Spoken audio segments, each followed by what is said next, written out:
Noticentro 1, CMI. Presidente de la ANDI fija condiciones para reactivación en Pregunta a Yamil. Ministro de Hacienda urge aprobación de reforma tributaria. Presidente Duque descalifica a calificadoras. Son torpes, dice. La corrupción en el país. Solo se condena 1 de cada 4 casos, revela Fiscalía. Barranquilla se queda desde mañana sin Transmetro por virtual estado de quiebra. Notable descenso de contagios y de muertes por COVID-19 en el país. Piden vacunación para 2.4 millones de universitarios. A la cárcel otra vez, madre de niña Sara Sofía. Avalancha de haitianos en Cali. El peso colombiano es la moneda más devaluada del mundo. Habla presidente de la ANDI sobre reactivación y tasas de interés en Pregunta a Yamil. En el mundo, ONU lanza la mayor alerta de la historia sobre calentamiento global. Alerta por amenaza al Papa. Le enviaron carta con 3 balas. Con Margarita Ortega y Luisa Tobo. Buenas noches. El presidente de la ANDI, Bruce McMaster, advirtió que el plan de reactivación económica podría estar en juego por una posible alza en las tasas de interés para contener la inflación en el país. En el Congreso Empresarial Colombiano, el dirigente llamó a buscar otras alternativas para no frenar el despegue de la economía. Este lunes se dio cita al 6º Congreso Empresarial Colombiano organizado por la ANDI, donde se entregó un mensaje optimista para el proceso de reactivación de la economía colombiana. Sin embargo, surgen recomendaciones y advertencias frente a posibles amenazas por factores tanto internos como externos. Uno de ellos es la inflación, la cual para el mes de julio subió 0,32% y ya en 3,97% en la variación anual, por fuera de la meta rango del Banco de la República. El nuevo contexto podría llevar a un alza en las tasas de interés, hoy en 1,75%. Para la ANDI, este escenario afecta a la reactivación. Porque un país que se está reactivando, pues le va a costar trabajo poder asumir eventualmente mayores tasas de interés. Y ahí vamos a tener uno de los grandes dilemas de la economía, el ministro pues lo sabe. El dirigente señaló que además del tema paro, ahora el alza en el precio del dólar presiona la inflación por el encarecimiento de bienes importados para la industria y el sector agrícola. Estamos en este momento teniendo incrementos importantes en materias primas o incrementos importantes en algunos productos terminados derivados de que nos está costando más en pesos hacer esto. Por otro lado, el presidente de la ANDI insistió en la aprobación de la reforma fiscal, pero hizo un llamado al Congreso para que ésta sea ágil y sin micos. Por lo cual es tan importante además que la tributaria salga, que salga pronto, que salga transparente, que salga sin micos, que salga ojalá lo más minimalista posible. Cuando uno oye decir que hay 180 proposiciones, se preocupa. Bruce McMaster señala que estamos ante cambios en el mundo por la pandemia y Colombia debe entrar en esa realidad. Lo que va a ser muy importante es que nosotros no vayamos a ser ni miopes ni tercos en decir vamos a volver a la normalidad anterior. No, tenemos que entender qué es lo que está pasando en el mundo, tenemos que acomodarnos lo más rápidamente posible a lo que esté pasando en el mundo. La ANDI considera que Colombia tiene las herramientas para crecer y dar sostenibilidad a la política económica y social. También en la asamblea de la ANDI, el ministro de Hacienda, José Manuel Restrepo, urgió la aprobación de la reforma tributaria para garantizar la financiación de los programas sociales. Lo que significa que un año... Para el jefe de la cartera de Hacienda es indispensable la aprobación de la reforma tributaria en el Congreso, al señalar que será clave para financiar los programas sociales. El ministro Restrepo dijo que no hay reactivación sin dar avances en reducción de pobreza. Este índice se vio afectado por la pandemia, generando un retroceso de 8 años. Es imposible lograr una reactivación sostenible sin considerar las personas que han sido afectadas por el impacto de una pandemia. Sostenibilidad fiscal para lograr equilibrar esas finanzas públicas, un crecimiento además sostenible más allá del potencial, con base en algunos de los caminos que se han venido construyendo en competitividad, en el aprovechamiento de esa fuerza migrante, en el mejoramiento del talento humano. El ministro que participó en el Congreso de la ANDI afirmó que Colombia tendrá un crecimiento del 6% y eso se traduce en generación de empleo. Logrando estos frentes de batalla de la sostenibilidad, contribuiremos a esa reactivación, a ese crecimiento de la economía. Y vamos por buena dirección, en el sentido de que nuestra estimación habla de un crecimiento del orden del 6%. Por otro lado, defendió la política antievasión, donde ya se tiene un recaudo de 8 billones de pesos a junio de 2021. El control de costos, de descuentos, el avance en la cláusula antiabuso, el listado de paraísos fiscales, el control de algunas entidades sin ánimo de lucro, algunas de las cuales se han mal utilizado para este propósito, entre otros temas. Se espera que la otra semana inicien las discusiones en el Congreso. Por su parte, las calificadoras de riesgo durante su participación en la Asamblea de la ANDI pidieron equilibrio político y social a Colombia para sacar adelante reformas fiscales que recuperen el grado de inversión para el país. El análisis de las calificadoras de riesgo y la banca multilateral muestra que la reactivación avanza en el mundo, pero con grandes rezagos en América Latina. Por eso hace un llamado a buscar un equilibrio tanto político, económico y social para sacar adelante sus economías. En el caso de Colombia, recuperar el grado de inversión.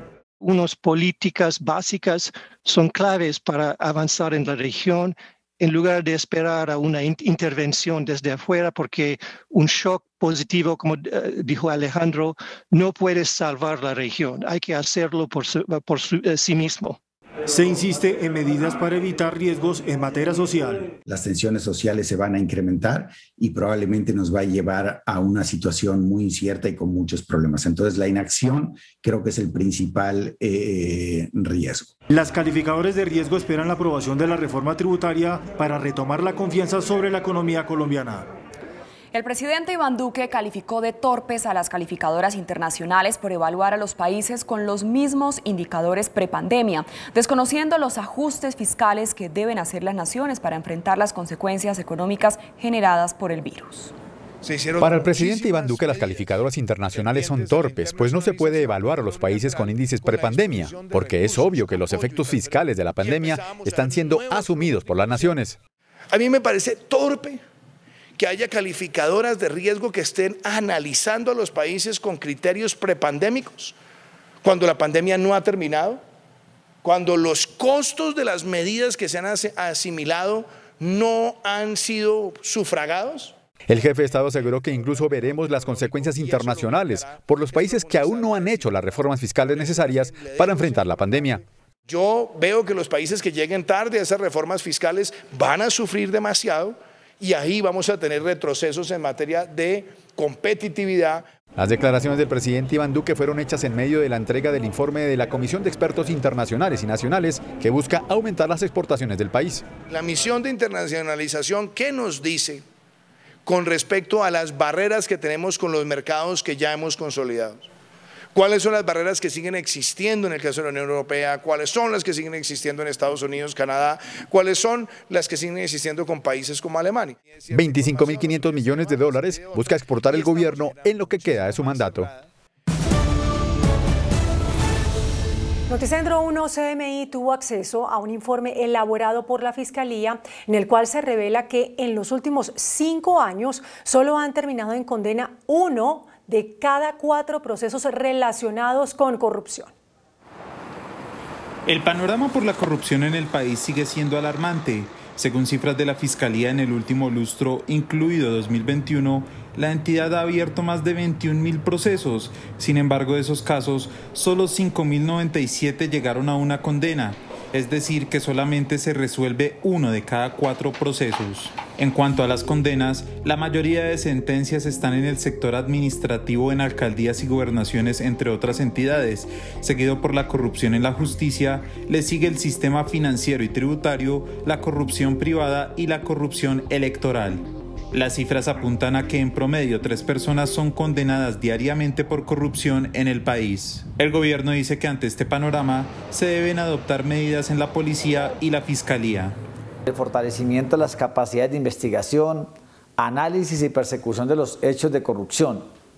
El uso de tecnología para el intercambio de información entre las entidades de control. Una de las cifras del informe que llama la atención es la corrupción en la justicia, pues en el año 2016 hubo 481 condenas. En 2017 la cifra alcanzó su pico con 585 sentencias, mientras que en 2018 hubo 548, en 2019 506 y en 2020 200, y se estima que este año será una cifra similar. Para el magistrado Hermens Lara, presidente de la Corporación de Jueces y Magistrados, la justicia debe castigar con mayor celeridad a los funcionarios corruptos. El tiempo es muy corto para investigar, los medios son escasos y es mucha la gente que tiene que investigarse. Desde el punto de vista penal sucede exactamente lo mismo. las investigaciones van atrasadas. Según cifras de la Secretaría de Transparencia, anualmente la corrupción tiene un costo de 50 billones de pesos, lo que representa el 17% del presupuesto general de la nación. Por la grave crisis financiera que atraviesa el sistema de transporte masivo de Barranquilla, Transmetro desde mañana saldrá de servicio para los usuarios. Un centenar de buses del operador Sistur se sumarán este martes a los 91 de Metrocaribe, que desde la semana anterior no están en servicio porque los conductores pararon reclamando el pago de salarios atrasados. Aseguran los transportadores que el déficit acumulado durante la pandemia llega a los 24.000 millones de pesos y las gestiones en la búsqueda de recursos han sido infructuosas con las entidades financieras y con la alcaldía. No vamos a poder operar por la falta de recursos, no tenemos insumos de combustible, no tenemos insumos para el mantenimiento y esto es producto realmente del incumplimiento de unas mesas de trabajo que hemos venido realizando. Los operadores señalaron que la alcaldía, dentro de los compromisos establecidos con las entidades financieras, mencionó la entrega de 10.000 millones de pesos que aún no reciben. Eso ayudaría a que ellos pudieran tener unos recursos para poder suplir o pagar sus necesidades inmediatas, como son la nómina, el combustible y repuestos para poner en operación el sistema. Los usuarios también piden una solución definitiva a la crisis en el sistema. El Transmetro de todas maneras presta un buen servicio, pero con esto no sabemos qué es lo que está pasando. Transmetro pasó de transportar 145.000 pasajeros antes de la pandemia a 65.000 en la actualidad. En Bogotá, un grupo de vándalos incendió uno de los nuevos buses de Transmilenio en el norte de la ciudad. El hecho se presentó en medio de un desalojo en el humedal Juan Amarillo. Las autoridades ofrecieron una recompensa de 20 millones de pesos para identificar a los responsables. Vándalos le prendieron fuego a este buzonal de Transmilenio en medio de un desalojo en el humedal de Suba. El vehículo había sido estrenado el fin de semana. Conjuntamente con la policía estamos ofreciendo una recompensa de hasta 20 millones de pesos por información que nos permita identificar a los responsables y llevarlos a su pronta judicialización.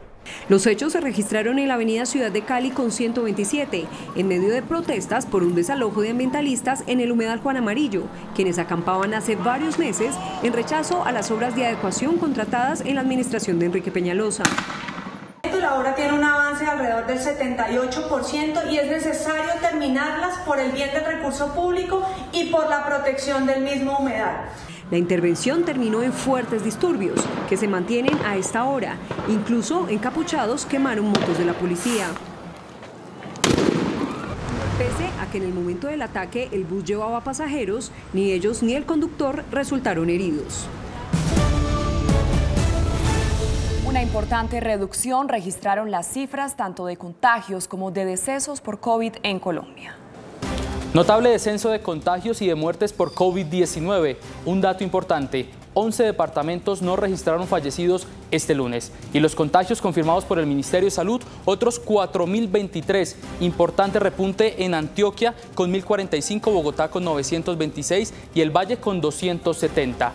Los casos activos siguen bajando, 49.669. El total de casos a la fecha en Colombia, 4.843.007 contagios. Las muertes reportadas este lunes, otras 143. El total de fallecidos con esta cifra llega entonces a 122.601 fallecidos. Los recuperados aumentaron con otros 7.200 para un total de 4.656.709. Y vamos con las cifras de los últimos 4 días. El pasado 6 de agosto, 6.980 contagios y 188 muertes. El 7 de agosto, 6.051 contagios, 190 muertes. Ayer, 4.350 contagios, 181 muertos. Y hoy, 4.023 contagios y 143 fallecidos. La Asociación Colombiana de Universidades, ASCUN, pidió al gobierno acelerar la vacunación de los estudiantes. Entre tanto, la mayoría de colegios, incluidos los de calendario B, reanudaron clases presenciales. Tanto en universidades públicas como privadas, el regreso a clases presenciales ya es un hecho. Por eso la Asociación Colombiana de Universidades, ASCUN, pidió al gobierno abrir cuanto antes la vacunación para sus alumnos. Estamos en diálogos con el gobierno nacional para que los 2.400.000 estudiantes que corresponden a esa población de 17 a 24 años sean tenidas en cuenta para una priorización de vacunación, lo que le permitirá al sector tener esta posibilidad de ir avanzando. Entre tanto, en el Colegio Gimnasio Moderno, uno de los más emblemáticos de Bogotá, al igual que en el resto de instituciones educativas del país, el regreso presencial supone un desafío de recuperación emocional y académica. Han generado depresiones, trastornos de personalidad, trastornos emocionales, problemas mentales, de salud mental, pues de salud pública en la gran mayoría de países. Colombia no es la excepción. Lo que estamos mirando es que muchos de nuestros estudiantes presentan retrasos importantísimos de tipo académico por toda esa cantidad de problemas que se han originado a raíz de la pandemia. Según el Ministerio de Educación, el 85% del magisterio en Colombia ya está vacunado, lo cual facilita el retorno total a la presencialidad. Juan Armando Rojas, Noticentro 1 CMI. La Contraloría General advirtió que no se ha ejecutado la totalidad de los recursos del FOME, fondo creado para atender las necesidades económicas generadas por la pandemia. En el marco del seguimiento a los recursos del Fondo de Mitigación de Emergencia FOME, creado para atender asuntos de la pandemia, la Contraloría advierte que en la actualidad hay un presupuesto por ejecutar de 25 billones de pesos. 3.4 de esos billones vienen del año anterior, pues no se ejecutaron en esa vigencia. Entidades como la Armada, el Ejército, la Fuerza Aérea, el IMPEC, el Ministerio de Defensa, la Policía y la USPEC tienen pendientes por ejecutar 71.423 millones de pesos de los recursos otorgados el año anterior. A la fecha, la Contraloría reporta que este año las distintas entidades del Estado han ejecutado el 56% de los recursos del FOME y en 2020 se gastó solo el 46% de más de 40 billones de pesos presupuestados. Una grave denuncia se conoció sobre la deuda que tiene el Hospital Universitario de Sincelejo con los trabajadores. A través del médico y defensor de derechos humanos Juan David Díaz, 3 anestesiólogos que pertenecieron al Hospital Universitario de Sincelejo hicieron una grave denuncia en contra de la agente interventora del centro asistencial Inés Loaiza. Me escribió para informarme de que estaba siendo víctima de una extorsión por parte de la actual gerente del Hospital Universitario, gerente interventora del Hospital Universitario de Sincelejo, que les estaban queriendo quitar el 30%, exigiendo el 30% de su salario para poderle pagar unas deudas que tienen con ellos desde 2019. La deuda de los especialistas está desde 2019 y asciende a 272 millones de pesos. La funcionaria aseguró que las denuncias no son ciertas, por lo que decidió poner el caso en manos de la Fiscalía. He realizado una denuncia penal contra el médico Juan David Díaz. Con respecto a las afirmaciones realizadas, reitero que nunca, jamás en mi vida he exigido dinero a nadie. Según Juan David Díaz, la interventora se ha visto envuelta en varios escándalos relacionados con presuntos hechos de corrupción desde que fue delegada por la Superintendencia Nacional de Salud para dirigir los destinos del centro asistencial más importante del departamento de Sucre. La canciller Marta Lucía Ramírez le ordenó al embajador de Colombia en España, Luis Guillermo Plata, buscar alternativas para que ese país levante las restricciones al ingreso de los colombianos. La canciller y vicepresidenta Marta Lucía Ramírez le dio la orden al embajador de Colombia en España, Luis Guillermo Plata, para que le entregue un informe detallado sobre los motivos por los cuales España decidió prorrogar las restricciones a los colombianos que ingresan a ese país hasta el próximo 23 de agosto. La vacunación en Colombia avanza aceleradamente, por lo que se debería reconsiderar la medida. Para lograr que se restablezca cuanto antes la apertura a las personas que vienen de Colombia, entre otras cosas, porque tenemos acá muchos colombianos que tienen ya las 2 dosis, cerca de 12 millones de colombianos. Entonces no tendría ningún sentido que esas personas no puedan viajar por el mundo si sabemos que su riesgo de contagio en este momento es infinitamente menor. El embajador Luis Guillermo Plata mantiene conversaciones con el ministro de Salud de España y espera una pronta solución al tema antes de la visita del presidente Iván Duque a ese país en el mes de septiembre para la Feria del Libro, donde Colombia es el país invitado. A esta hora, agentes del CTI de la Fiscalía vigilan el Hospital Federico Lleras de Ibagué, donde es valorada por psiquiatras Carolina Galván, madre de la pequeña Sara Sofía, luego de que la mujer amenazara con suicidarse. Un juez ordenó este lunes la captura de Galván, quien enfrenta cargos por la desaparición de la menor. Para el juez, Carolina Galván, madre de Sara Sofía, tenía que garantizar la protección de la menor y además entregar información clara sobre su paradero. Ya no ha dado la información que dé lugar o a la recuperación del cadáver o a dar con el paradero de la menor. La Fiscalía le formuló cargos a Galván por el delito de desaparición forzada, pues la entidad considera que ella y Nilson Díaz, padrastro de la niña, tendrían relación directa con la desaparición. Por el momento, tanto Díaz como Galván dijeron en interrogatorio que la niña falleció y que arrojaron su cuerpo al río Tunjuelito. Sin embargo, pese a la búsqueda, no se conoce realmente qué pasó con la niña. La señora Carolina impidió, dificultó y sigue dificultando la realización de la diligencia o la labor de los funcionarios y de los más intervinientes de la actuación. ¿Pero cuál labor? Obviamente el legislador no podía ser taxativo, porque eso depende de cada tipo penal. Díaz y Galván volverán a la cárcel luego de que quedaran en libertad por errores en la investigación de la Fiscalía. En las últimas horas fue asesinado otro líder social, esta vez en el municipio de San Andrés de Cuerquía, en Antioquia. La víctima fue identificada como Francisco Javier Posada. Este año ya han sido asesinados 106 líderes en nuestro país. Francisco Javier Posada se encontraba atendiendo su pequeño negocio ubicado en la vereda Montebello del municipio de San Andrés de Cuerquía, en Antioquia, cuando hombres armados le dispararon en varias ocasiones, acabando con su vida. Francisco Javier Posada era presidente de la Junta de Acción Comunal de su vereda. En hechos similares fue asesinado Félix Tomás Bata en la vereda Monserrate del municipio de Arauca, en Arauca. Félix Tomás había sido candidato al Consejo de la capital araucana y lideraba procesos en defensa de los derechos humanos en la región. Con estas dos muertes se eleva a 106 el número de líderes y defensores de derechos humanos asesinados durante 2021 y el número 1222 desde la firma del acuerdo de paz en 2016. El director de Indepaz, Camilo González, ONG que lleva la estadística de los líderes asesinados, aseguró que la situación de inseguridad en los territorios está desbordada. Son un atentado contra la paz. Están marcados por la estigmatización, por la intolerancia, por la negación de los acuerdos, de la importancia de la justicia y de la vinculación a la política. A estos asesinatos se suma otro integrante del Partido Comunes que fue baleado en el municipio de Isnos, en Huila, llegando a la cifra de 32 asesinados en lo que va corrido del año y el número 281 desde la firma del acuerdo en 2016. Organizaciones sociales denunciaron que el gobierno no atiende las alertas tempranas de los municipios donde posteriormente ocurren los asesinatos.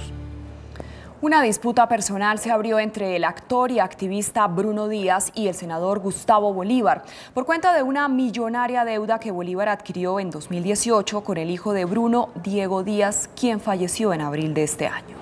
Mi hijo lo llamaba... Él es Diego Díaz, hijo del actor Bruno Díaz y quien murió en abril. En 2018 suscribió un contrato para instalar paneles solares en este hotel, el de Gustavo Bolívar, en Ricaute, Cundinamarca. Una deuda de 200 millones de pesos que, según el actor, Gustavo Bolívar, hoy senador, no ha pagado.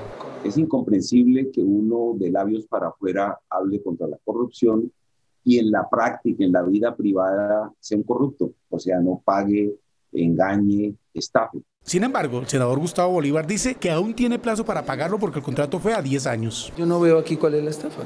Yo todavía tengo 7 años para pagar esa deuda. La voy a asumir completamente como he asumido siempre mis deudas y voy a pagar hasta el último peso. Para Bruno Díaz, personas como Gustavo Bolívar no pueden estar en el pacto histórico que lidera Gustavo Petro. Por eso lo hago, o sea, de fondo, pues, en primera instancia para el pacto histórico al que él dice pertenecer. Él habla como vocero del Partido Maíz, él habla como vocero de la Colombia Humana y ahora como vocero del pacto histórico. Un tramposo de esto.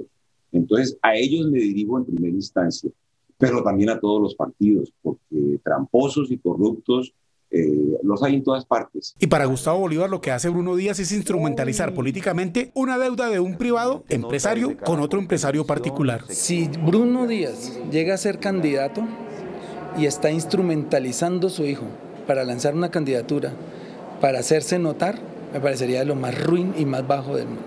Si no es así, muy bien, tiene todo el derecho. Yo por eso he respetado mucho lo que dice, porque uno sabe que con dolor se dicen muchas cosas.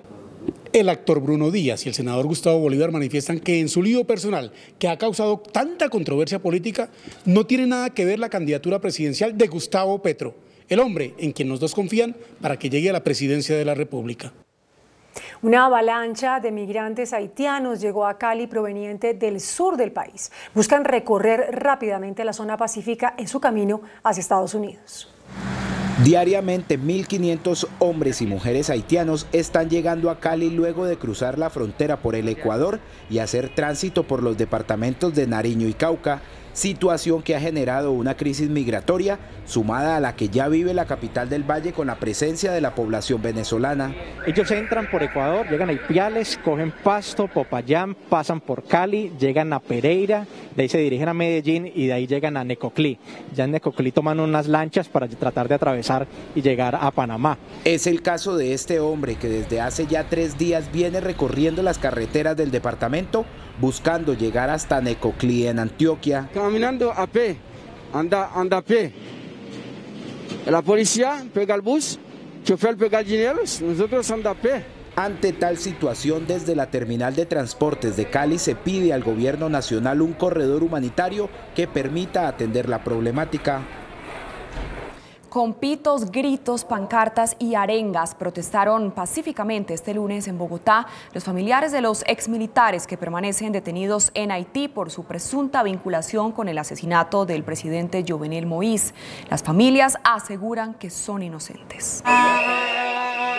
Desde las 6 de la mañana salieron los familiares de los exmilitares que permanecen detenidos en Haití. Convocar un tribunal internacional que puedan hacer un debido proceso de manera justa, de manera transparente, legal. Mi esposo es una persona inocente, mi esposo se fue creyendo que iba a ayudar a un país a aportar desarrollo, a aportar crecimiento.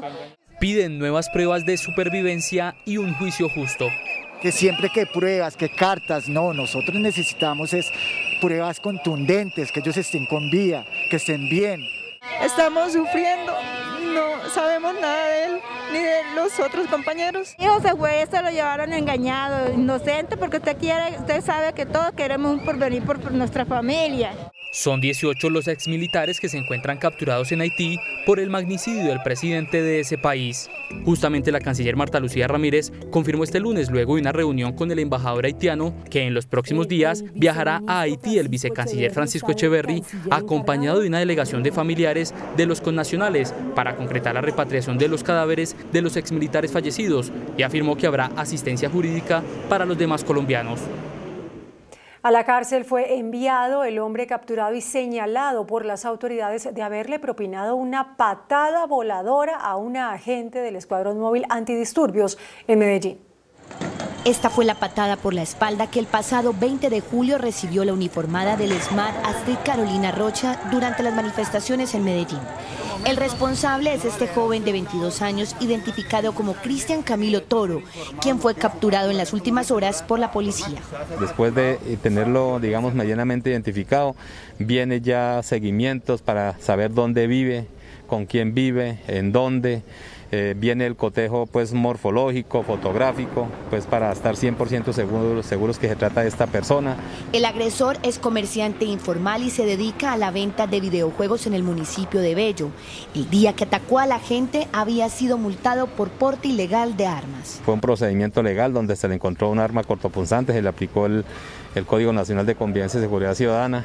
El joven deberá afrontar cargos por violencia contra servidor público. La uniformada del ESMAD ya se recuperó y se reincorporó a sus actividades.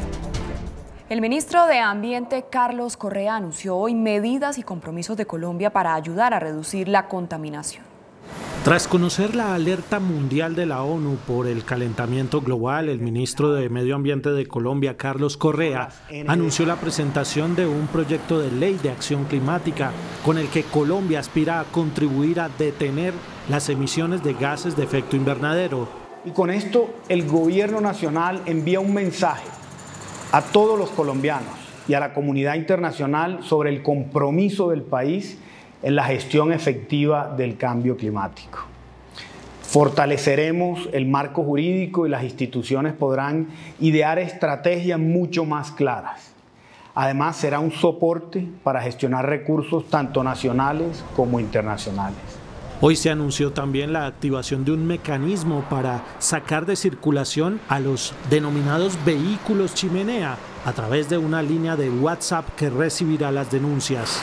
Colombia aspira a ser carbono neutral en el año 2050, es decir, a compensar en ese año las emisiones contaminantes. Y en Colombia, una de las ciudades más afectadas con el cambio climático es Cartagena. Allí las autoridades advirtieron que por el calentamiento global las aguas del mar subirán de nivel, generando consecuencias que son objeto de evaluación. Cartagena es una de las ciudades de Colombia que afronta los efectos del cambio climático. Los más graves son la erosión costera y el aumento del nivel del mar que provoca inundaciones. Estos han dado muestra de su efecto de devastación. El año pasado fue un gran ejemplo durante lo que ocurrió con el huracán Iota. Hubo una afectación en el mes de noviembre grande de inundaciones en toda la costa caribe colombiana, especialmente en Cartagena. El Centro de Investigaciones Oceanográficas e Hidrográficas además señala que los cambios de temperatura cada vez son más drásticos. Hay una preocupación bastante grande a nivel mundial y eso incluye a la ciudad de Cartagena, la costa caribe colombiana y todo el país en general. Herramientas como aumento a nivel del mar han sido creadas en el último año con el fin de mostrar las zonas con probabilidad de inundaciones de tal manera que las alcaldías y gobernaciones puedan impactar los planes de ordenamiento territorial y se evite la realización de proyectos en lugares de alto riesgo. El Consejo de Estado negó una tutela presentada por el senador Gustavo Petro con la que pretendía detener la entrada en vigencia de la reforma a la Procuraduría. Con esta tutela, el senador Petro buscaba frenar la entrada en funcionamiento de la reforma constitucional que modificó el Código Disciplinario y reformó a la Procuraduría. La tutela advertía que la reforma no cumplía con los requisitos fijados por la Corte Interamericana de Derechos Humanos, que advirtió que solo un juez podía determinar la destitución de un funcionario elegido popularmente. En la nueva norma quedó fijado que funcionarios de la Procuraduría quedan con estas funciones. El Consejo de Estado determinó que los derechos a la justicia, al debido proceso y elegir y ser elegido del senador no fueron vulnerados con la mencionada reforma. Tras alcanzar un acuerdo laboral con los sindicatos del magisterio, el gobierno se alista para proponer una reforma legal que permita aumentar las transferencias de recursos a las regiones para educación. La ministra de Educación, María Victoria Angulo, afirmó que parte fundamental de la estrategia para mejorar la calidad de la educación en los próximos años será una reforma que se va a proponer a la ley de giros de transferencias a las regiones. Con este mecanismo se busca fortalecer los recursos para el sector. Tendremos que construir entre todos un proyecto que sea viable financieramente, que sea una propuesta de ajuste del Sistema General de Participaciones, que nos permita avanzar y avanzar en calidad. Entonces, en esa construcción estaremos trabajando, lo mismo que en evaluación, porque vale la pena hacer una revisión realmente, porque la evaluación debe primar los temas de mérito y de impacto en la calidad educativa. La ministra Angulo dijo que con los recientes acuerdos alcanzados con la Federación de Educadores FECODE se pactaron mejores condiciones laborales para los docentes y el retorno a la presencialidad. Pánico generó en el barrio Cedritos del norte de Bogotá un robo a un local comercial que terminó en balacera. Hombres armados ingresaron al local, amenazaron con arma de fuego a los trabajadores y se llevaron dinero y celulares. Los ladrones emprendieron la huida en un vehículo particular. Un vigilante quiso impedir la fuga y accionó el arma contra los delincuentes. Aunque impactó el vehículo, no pudo frustrar el escape. En Tumaco, las autoridades incautaron un semisumergible que transportaba droga y que, según los investigadores, pertenece a las disidencias de las FARC. Nuevo golpe al narcotráfico propinaron unidades de la Armada Nacional al incautar un semisumergible tripulado por 3 personas con destino a Centroamérica, en el que transportaban 2 toneladas de clorhidrato de cocaína empacadas en costales. Fueron hallados en su interior 102 costales con un total de 2 toneladas de cocaína. Según las autoridades, el cargamento sería de propiedad del bloque Alfonso Cano y sería el segundo golpe en menos de 8 días. Ha dejado en menos de una semana un total de 4.200 kilogramos de drogas ilícitas incautadas. El alcaloide y las personas capturadas fueron dejadas a disposición de las autoridades competentes. La cotización del dólar se acerca a los 4.000 pesos. Nuestra moneda es actualmente la más devaluada en el mundo. Esta semana arrancó al alza el precio del dólar, acercándose aún más a la barrera de los 4.000 pesos en una jornada enmarcada por el nerviosismo de los inversionistas ante el creciente número de contagios por el COVID-19 en el mundo. La tasa de cambio se ubicó al cierre en 3.997 pesos, lo que significó un aumento de 48 pesos en la jornada. Marcó un mínimo de 3.970 pesos y un máximo de 3.999 pesos. Es un buen momento para que exportadores o todo aquel que derive sus ingresos en moneda extranjera, en dólares de los Estados Unidos, empiece a pensar y a hacer coberturas, porque nada garantiza que vamos a permanecer ahí cerca a 4.000 o tal vez por encima de 4.000 durante un buen tiempo. El petróleo fue otro de los protagonistas al registrar fuertes caídas por los temores de una reducción en la demanda mundial de los combustibles. Por lo general afectan las expectativas de crecimiento mundial y por lo tanto del consumo de materias primas como el petróleo. La tendencia del crudo también presionó al dólar. Esta semana la divisa estaría por encima de los 4.000 pesos. Y la deuda externa del país sigue creciendo. Ya supera los 157.000 millones de dólares. Según el reporte del Banco de la República, en medio de las múltiples necesidades presupuestales por la pandemia, la deuda externa de Colombia continúa creciendo, mientras en enero había iniciado el año con 155.479 millones de dólares. En febrero, marzo, abril y mayo fue subiendo hasta alcanzar una cifra de 157.523 millones de dólares. En medio de los desafíos presupuestales por el coronavirus, la deuda pública supera con creces los compromisos del sector privado, con una cifra que supera los 91.900 millones de dólares, mientras que las empresas privadas contabilizan compromisos con la banca exterior por 65.545 millones de dólares. La Comisión Económica para América Latina reveló alarmantes cifras sobre la desaceleración económica en esta zona del mundo. El organismo internacional señala que en uno de sus informes estima una caída del 37% en la inversión extranjera de América Latina. Para la CEPAL se requiere entrar en un modelo de internacionalización ante los cambios generados por la pandemia. El modelo está siendo muy asimétrico y lo estamos repensando con las mismas variables. ¿Cuáles son las nuevas variables? Procurar una inversión en nuevos sectores, skill, política, industrial y tecnológica. El dirigente consideró que la región debe agilizar el proceso, sobre todo en la transformación digital. Aquí el diálogo empresarial, Estado y una política muy agresiva hacia mayores inversiones, a recambio de la composición sectorial de América Latina, es fundamental. La CEPAL participó en el Congreso de la ANDI.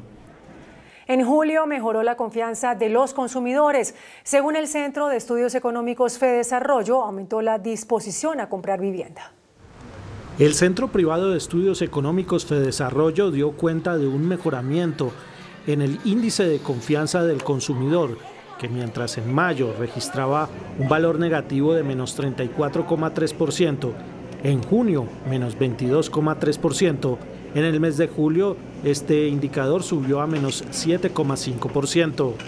Esto representa un aumento de casi 15 puntos porcentuales frente al observado en el mes de mayo y es además el indicador más alto desde la llegada de la pandemia.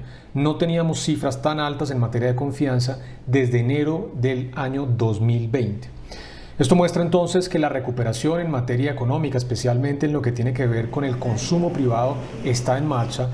Fedesarrollo también reportó una mayor disposición a la compra de vivienda, que estaba en mayo en un menos 31,8%, fue subiendo a 23,9% en junio y en julio, aunque todavía en terreno negativo, registró un menos 2,9%. El Fondo Nacional de Garantías reveló que tiene disponibles 9 billones de pesos para apoyar a las empresas afectadas por la crisis generada por la pandemia. A la fecha, el Fondo Nacional de Garantías ha respaldado más de 700.000 unidades productivas, de las cuales el 95% corresponde a pequeñas industrias y sector independiente. Se han destinado 29 billones de pesos y para lo que resta del año están disponibles unos 9 billones de pesos para un total de 38 billones de pesos. Hemos contribuido a preservar más de 2 millones de empleos. Esto lo hemos hecho a través del respaldo a más de 700.000 unidades productivas, 95% de ellas trabajadores independientes y MIPYMES. Ya son más de 30 billones de pesos entre créditos que han sido desembolsados ya al aparato productivo y las solicitudes. Se han entregado 23.000 millones de pesos en más de 72 emisiones en el mercado de capitales. El índice de capitalización de la bolsa, que mide el comportamiento de las 20 principales acciones, cerró al alza. El informe bursátil. El índice selectivo MSCI Colcap de la Bolsa de Valores de Colombia subió 0,23% a 1.229 puntos. La acción preferencial de Avianca fue la que más subió, con una valorización de 5,43% a 269 pesos con 90 centavos. La acción del Banco de Bogotá fue la que más bajó, con una pérdida de 1,79% a 68.120 pesos. La acción preferencial de Bancolombia fue la más negociada de la jornada, al movilizar más de 8.000 millones de pesos, con una variación positiva de 1,56% a 27.970 pesos. Mañana comienzan a vencer los plazos para las personas naturales obligadas a declarar y pagar renta ante la DIAN. Mañana inician las fechas límite para que más de 4 millones de contribuyentes que están obligados a declarar y pagar renta lo hagan ante la DIAN. Entre los requisitos están que el patrimonio al término del año 2020 sea igual o superior a 160.262.000 pesos, que los ingresos totales en ese mismo año sean iguales o superiores a 49.850.000 pesos y que los consumos mediante tarjeta sean iguales o superiores a 49.850.000 pesos. La declaración de renta a personas naturales se puede presentar de forma electrónica completamente. Para eso la persona debe tener inscripción en el registro único tributario y además debe tener usuario y contraseña en nuestro sistema y la firma electrónica que proveemos completamente gratis. Las personas naturales cuyas cédulas terminen en 01 y 02 tendrán como fecha límite mañana martes 10 de agosto, 03 y 04 el 11 de agosto, 05 y 06 el 12 de agosto y así sucesivamente hasta el 20 de octubre. La cotización internacional del petróleo bajó. Indicadores económicos en Noticentro 1 CMI. La tasa representativa del mercado que regirá para mañana martes será de 3.988 pesos con 27 centavos. Los profesionales del cambio compran la divisa en promedio en 3.800 pesos y la venden en 3.850 pesos. Un euro cuesta 4.692 pesos. La libra de café en Nueva York se cotizó a $1.79. El azúcar se transó en 18,50 centavos de dólar la libra. El barril de petróleo WTI se cotizó en $66.80. La referencia Brent para Colombia se cotizó en $69.22. Una acción de Ecopetrol cuesta 2.590 pesos. Iniciamos nuestra segunda hora de noticias. La Organización de Naciones Unidas lanza la mayor alerta de la historia sobre el medio ambiente en su último informe. Afirma que las consecuencias del cambio climático son irreversibles y responsabiliza a la humanidad de la situación. Después de varios meses de investigación y de algunas filtraciones, finalmente la ONU presentó su reporte sobre el cambio climático, en donde muestra que el panorama no es nada favorable. Advierten que el calentamiento global se está desarrollando más rápidamente de lo esperado y que prácticamente todo es consecuencia de la actividad humana.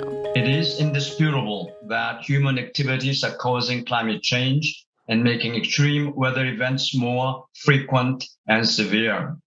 Second, it shows that climate change is affecting every region on our planet. El aumento de las temperaturas actuales no tiene comparación con los últimos años, y si se mantiene el actual ritmo de emisiones de gases de efecto invernadero, la temperatura global aumentará 2,7 grados a finales del siglo. Global warming would reach or exceed 1.5 degrees Celsius in the coming 2 decades. Con el aumento gradual del nivel del mar, los eventos extremos que ocurrieron en el pasado solo una vez por siglo ocurrirán con mayor frecuencia en el futuro. For most coastal places worldwide, those that occurred only once per century in the past are expected to occur once to twice per 10 years by mid-century. El informe revela que en todas las regiones se producirán nuevos aumentos en los factores de impactos climáticos cálidos, mientras que habrá disminuciones de los fríos, por lo que se prevén nuevos descensos en la nieve, los glaciares y las capas de hielo, los lagos y el hielo marino del Ártico. El calentamiento global intensificará el ciclo del agua, lo que significa lluvias más intensas, inundaciones y sequías más persistentes. La ONU subraya la importancia de atajar los gases de efecto invernadero como el metano, incluyendo el cambio a dietas con más cereales, legumbres y verduras para reducir así la producción ganadera. Strong, rapid, sustained reductions in carbon dioxide and other greenhouse gas emissions would be required to limit global warming. A pesar de este llamado, aseguran que las consecuencias del cambio climático son irreversibles. Líderes mundiales como el presidente de Estados Unidos, Joe Biden, y de Francia, Emmanuel Macron, fijaron una posición sobre el documento de la ONU y coincidieron en advertir que este debe ser el último llamado para hacer algo por combatir el cambio climático. Tras la publicación del informe de Naciones Unidas en el que se hacen dramáticas advertencias sobre el efecto del cambio climático, muchos líderes mundiales reaccionaron. Inmediatamente hecho público el documento, el secretario general de la ONU, Antonio Guterres, expresó lo alarmante de su contenido. Las emisiones de gases de efecto invernadero están asfixiando nuestro planeta y poniendo en grave peligro a miles de millones de personas. El presidente de Estados Unidos, Joe Biden, por su parte, se mostró entusiasmado por el trabajo que harán para combatir esta problemática. Estamos ansiosos por abordar la crisis climática. Los signos son inconfundibles. La ciencia es innegable. El costo de la inacción sigue aumentando. El presidente francés recalcó la importancia de actuar ahora para evitar consecuencias desastrosas en el futuro. El tiempo de la indignación ha quedado atrás. Acuerdo de París, neutralidad de carbono a nivel europeo, legislación climática. Francia seguirá al lado de los que actúan. Al igual que ellos, líderes de la Unión Europea, países de América Latina y organizaciones como Greenpeace reaccionaron y condenaron el daño hecho por el hombre y aseguraron que es el último llamado. California, el tercer estado más grande de Estados Unidos, se enfrenta a uno de los peores incendios en toda su historia. Dixie, que ha acabado con miles de hectáreas de bosque, amenaza con extenderse a Amazonas. El cielo de más de 4 condados al norte de California se torna anaranjado. El causante, el incendio denominado Dixie, que arrasa con todo a su paso y se ha convertido en el segundo más grande registrado en la historia de los Estados Unidos. Las autoridades estiman que el fuego, que comenzó el 13 de julio, no podrá ser extinguido antes del 20 de agosto. Hasta ahora Dixie ha consumido más de 190.000 hectáreas, un área similar a la superficie de 300.000 canchas de fútbol aproximadamente. Por ahora no hay reportes de muertes, pero sí hay 3 personas desaparecidas y varios bomberos y socorristas han resultado heridos. Más de 10.000 personas han sido evacuadas en la zona. En Estados Unidos, la ciudad de Corcoran, de 20.000 habitantes, se hunde cada vez más. La situación se presenta debido al uso excesivo de su recurso hídrico para suplir la producción agrícola. En Corcoran se bombea agua por todas partes para mantener sus cosechas, pero la autoproclamada capital agrícola de California ha pagado caro por este título. Para regar sus vastos campos y ayudar a alimentar a Estados Unidos, los operadores agrícolas empezaron en el siglo pasado a bombear agua de fuentes subterráneas hasta el punto de que el suelo se ha hundido el equivalente a una casa de 2 pisos. La única señal reconocible de este peligroso cambio es un dique a las afueras de la ciudad que podría provocar una inundación. Pero este año no se esperan inundaciones. La alarmante sequía agravada por el cambio climático ha transformado este sitio de producción de alimentos en un campo de polvo, obligando a las autoridades a imponer restricciones a los agricultores en el uso del agua. Y en Grecia, los bomberos y equipos de emergencia continúan luchando por 7º día consecutivo contra los incendios que afectan a una buena parte del territorio heleno, golpeado por una histórica ola de calor, mientras las conflagraciones son especialmente graves en la isla de Eubea, donde los pueblos son asediados por las llamas. Con temperaturas que llegaron a superar los 45 grados centígrados, Grecia vive actualmente una extraordinaria ola de calor que ha dejado como resultado incendios forestales en una escala inimaginable. Mientras los fuertes vientos dificultan aún más la lucha contra el fuego, que ya cumple su 7º día consecutivo, y cuando la situación es especialmente crítica en la isla de Eubea, a 200 kilómetros al este de Atenas, donde los pueblos son asediados por las llamas que obligaron la evacuación de al menos 2.700 personas.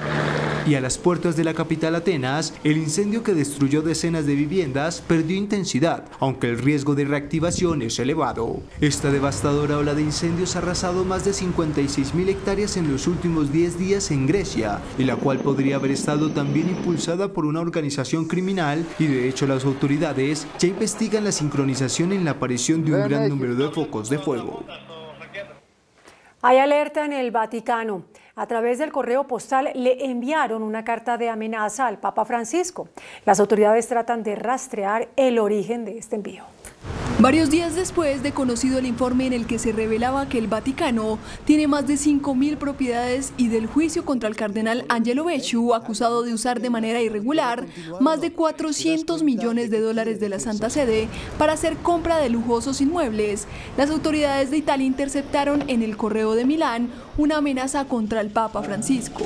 Los carabineros de la ciudad del norte de Italia, quienes continúan investigando los hechos, incautaron una carta dirigida al sumo pontífice que contenía 3 balas de 9 milímetros y un mensaje relativo al último caso de presuntas irregularidades financieras. La misiva fue enviada desde Francia y el destinatario estaba escrito con esfero con una letra apenas legible. La policía busca determinar si el remitente constituye una amenaza grave para el Papa Francisco.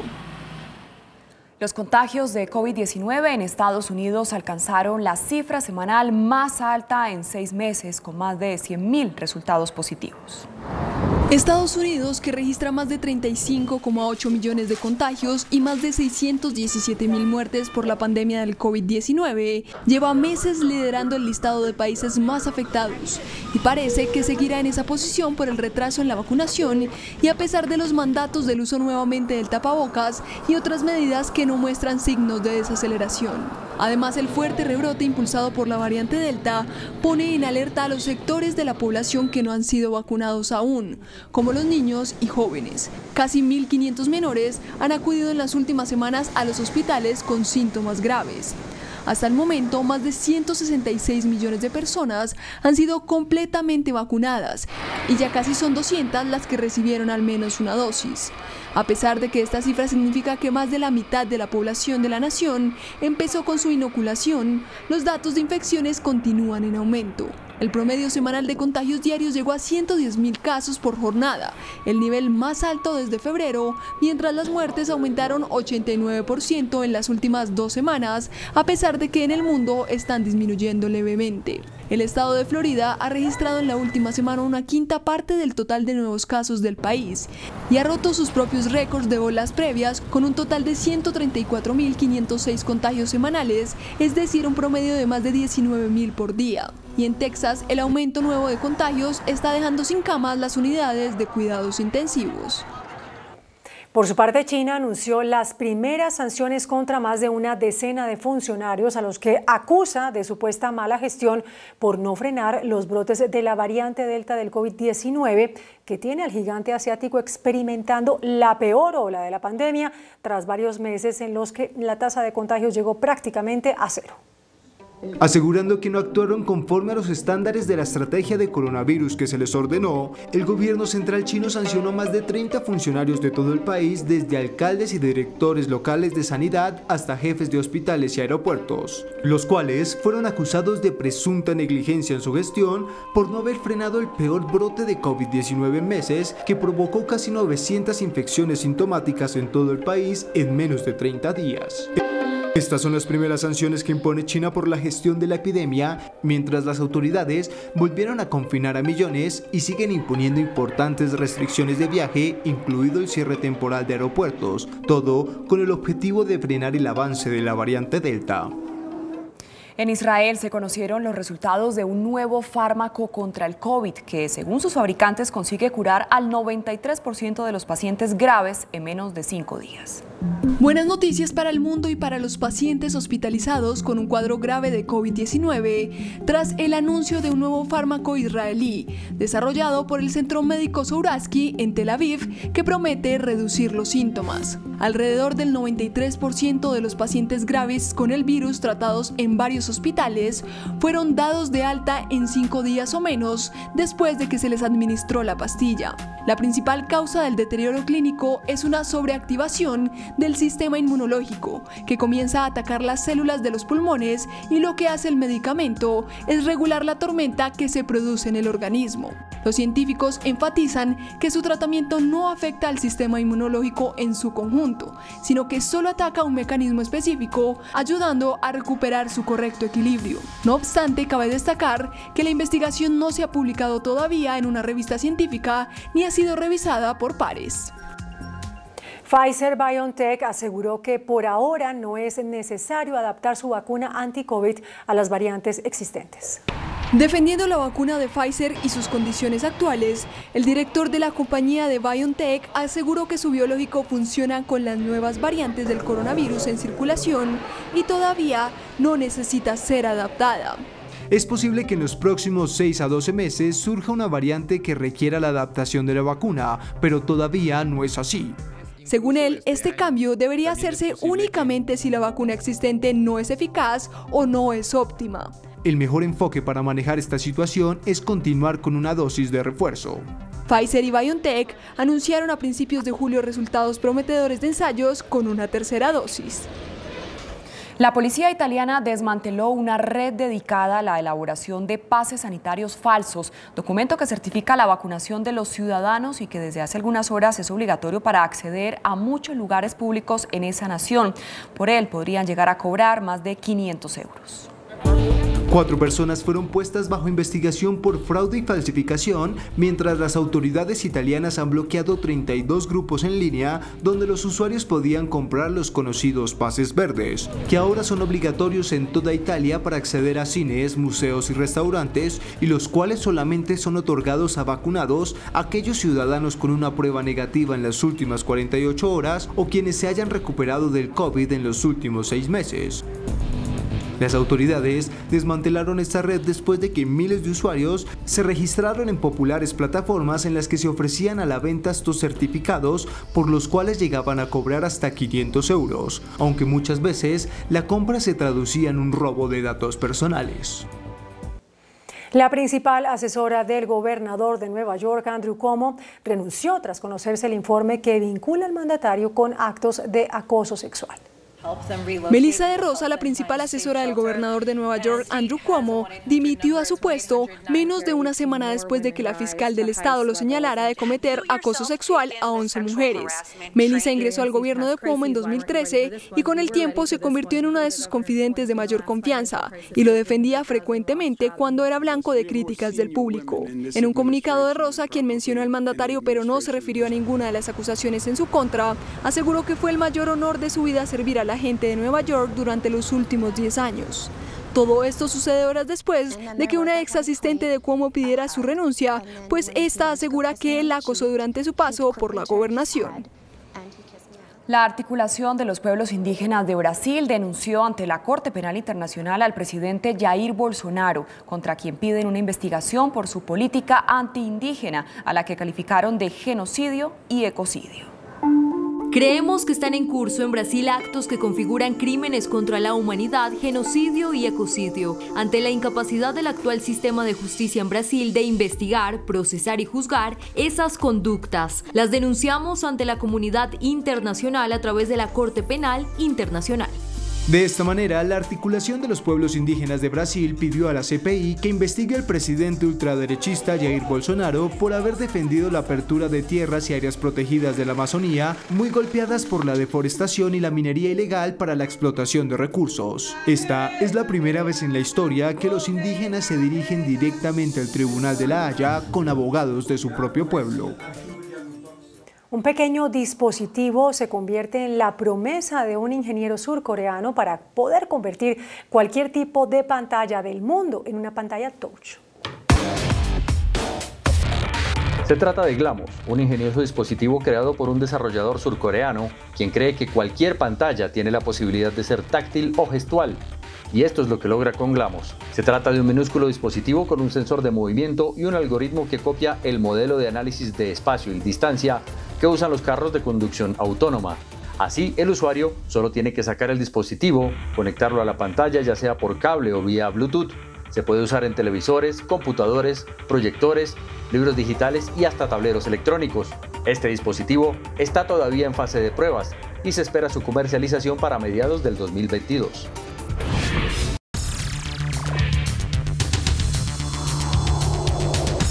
Muy buenas noches. Comenzó hoy la Asamblea Anual de la Asociación Nacional de Empresarios ANDI, que preside el doctor Bruce McMaster. Él es nuestro invitado de esta noche. Durante su intervención hoy, al instalar la Asamblea, habló fundamentalmente de un tema: reactivación.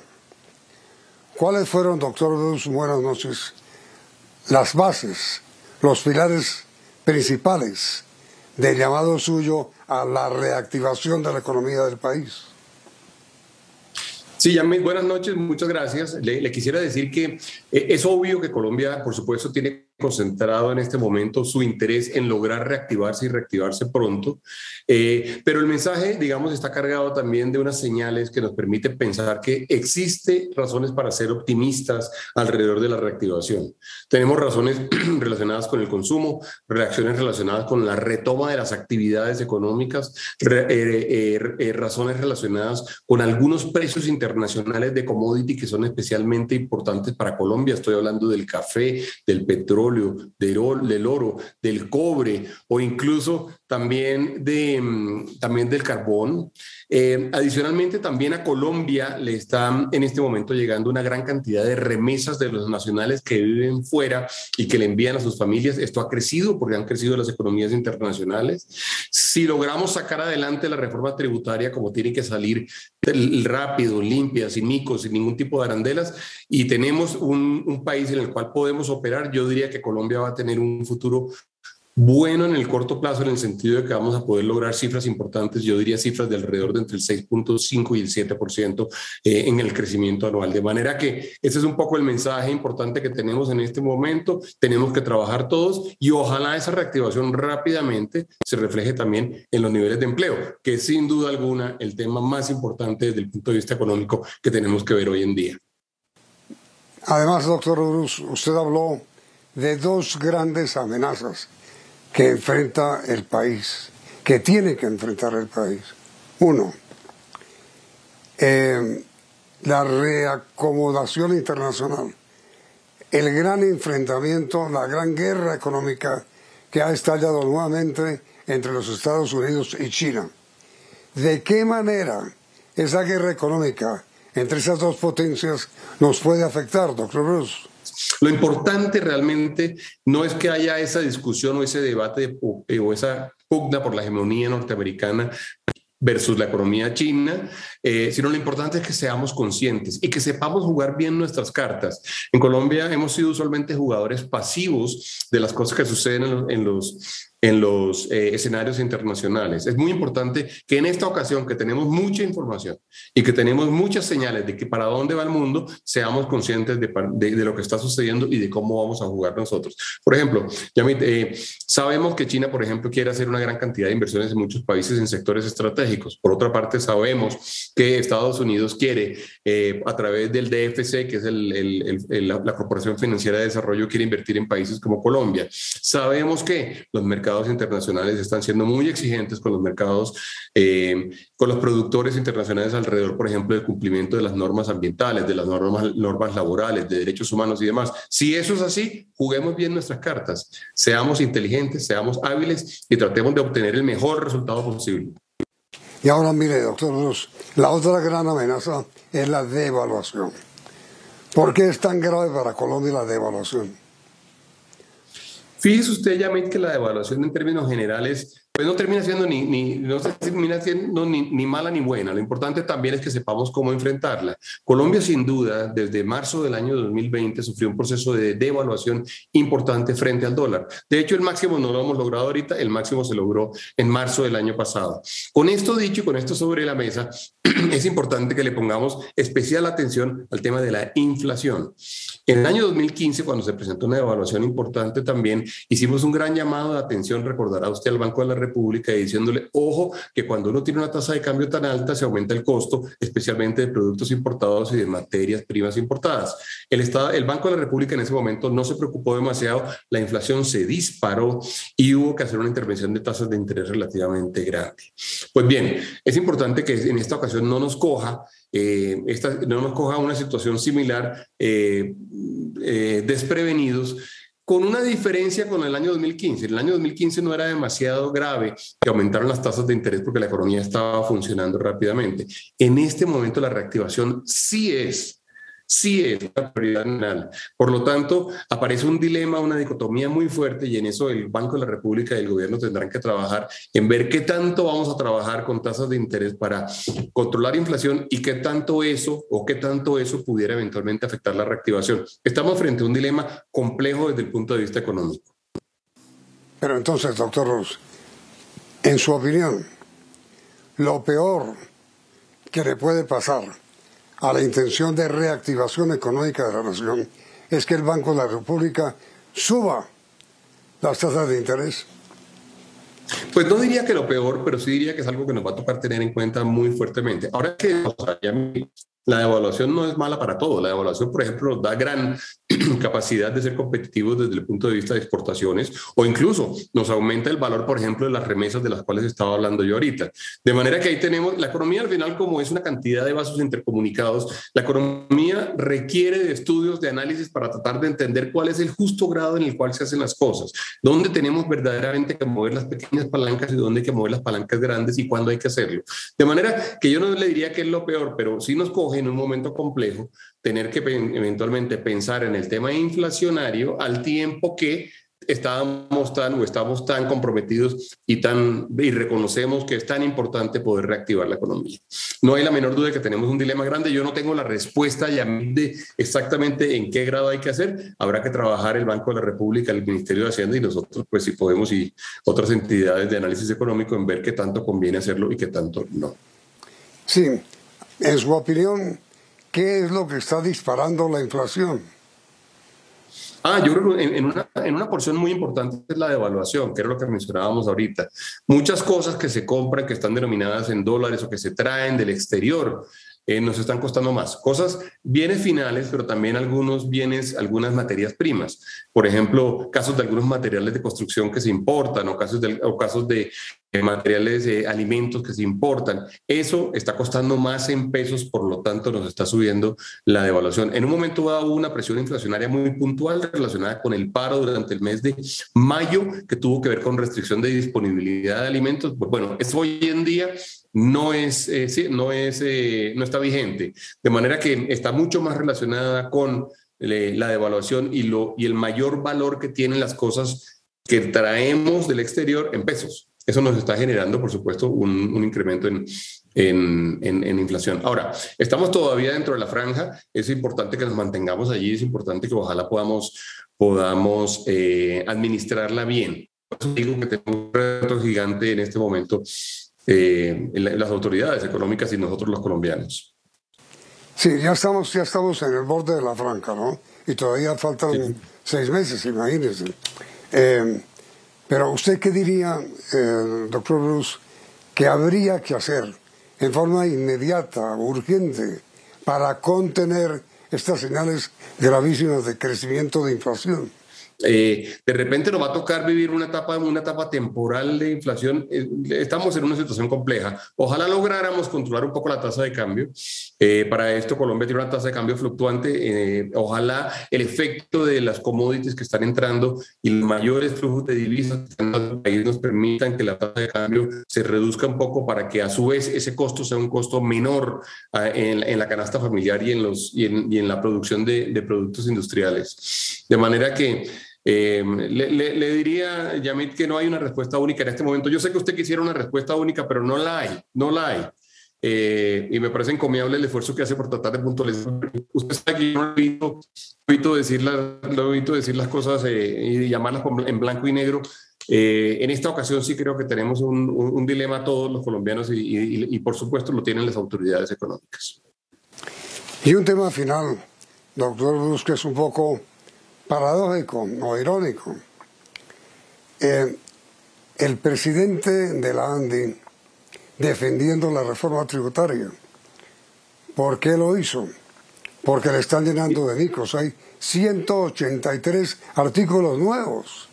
Y hoy el presidente de la ANDI, en su discurso de instalación de la Asamblea, rogó que por favor se salve la reforma tributaria, que no la llenen de gorilas.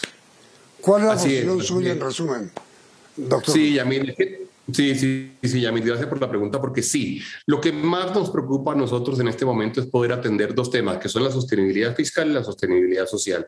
La reforma que presentó el gobierno es una reforma simple que atiende esos dos temas. Que no atiende los temas estructurales, lo sabemos, ya todo el mundo sabe que no atiende los temas estructurales. Que probablemente tendremos que tener otro en el futuro, también es cierto.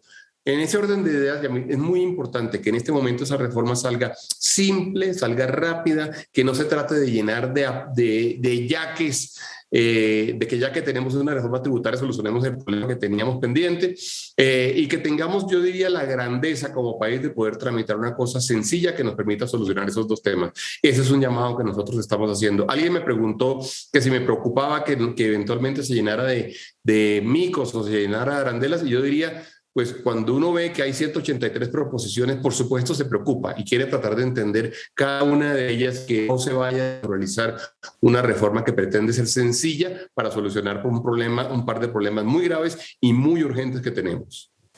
Doctor, muy amable, ha sido usted muy gentil con nosotros, muchas gracias. No, Yamid, usted como siempre muy amable y muy querido por invitarme. Y a ustedes también por la sintonía, y los invitamos a continuar aquí en Noticentro 1 CM.